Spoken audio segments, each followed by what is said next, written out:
I found that nothing in life is worthwhile unless you take risks. Nothing.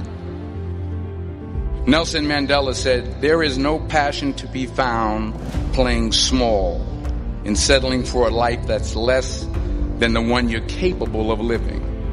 I'm sure people have told you to make sure you have something to fall back on. Make sure you got something to fall back on, honey. But I never understood that concept, having something to fall back on. If I'm going to fall, I don't want to fall back on anything. I want to fall forward. I figure at least this way I'll see what I'm going to hit. Never be discouraged. Never hold back. Give everything you got. And when you fall throughout life, remember this. Fall forward. I was flunking out of college. Had a 1.7 grade point average. I hope none of you can relate. At a 1.7 grade point average. I was sitting in my mother's beauty shop. They still call it beauty shop? They call it? Yeah, I was sitting in the beauty parlor. I was sitting in my mother's beauty parlor.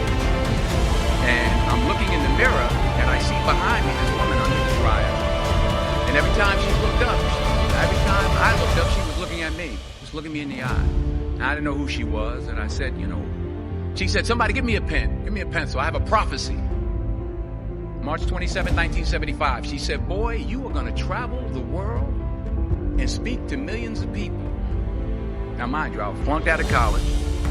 I'm thinking about joining the army. I didn't know what I was going to do, and she's telling me I'm going to travel the world and speak to millions of people. Well, I have traveled the world, and I have spoke to millions of people. But that, just because you're doing a lot more doesn't mean you're getting a lot more done. Don't confuse movement with progress. My mother told me, she said, "Yeah, because you can run in place all the time and never get anywhere." So continue to strive, continue to have goals, continue to progress. And anything you want good, you can have. So claim it. Work hard to get it. When you get it, reach back. Pull someone else up. Each one, teach one. Don't just aspire to make a living. Aspire to make a difference. I don't know what your future is, but if you're willing to take the harder way, the more complicated one, the one with more failures at first than successes, the one that has ultimately proven to have more meaning, more victory, more glory, then you will not regret it. Whatever you choose for a career path, remember the struggles along the way are only meant to shape you for your purpose.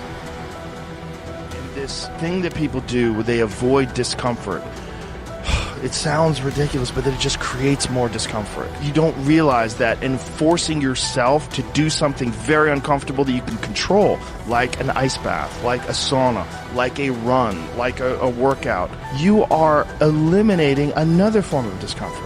You can do that. I torture myself physically. I'm always working out. I'm always exhausted. I'm always taking ice baths. I was in the sauna before I got here. I'm always doing something. Always. If I have a day where I just lay around, I'm like, this is weird. It's one of the things that I have to do on vacation. When I get up in the morning, whenever I'm on vacation, the first thing I do is work out. I gotta do this, otherwise I'm not gonna be able to enjoy this time off with my family. I gotta get up before everybody else, and I gotta work out hard.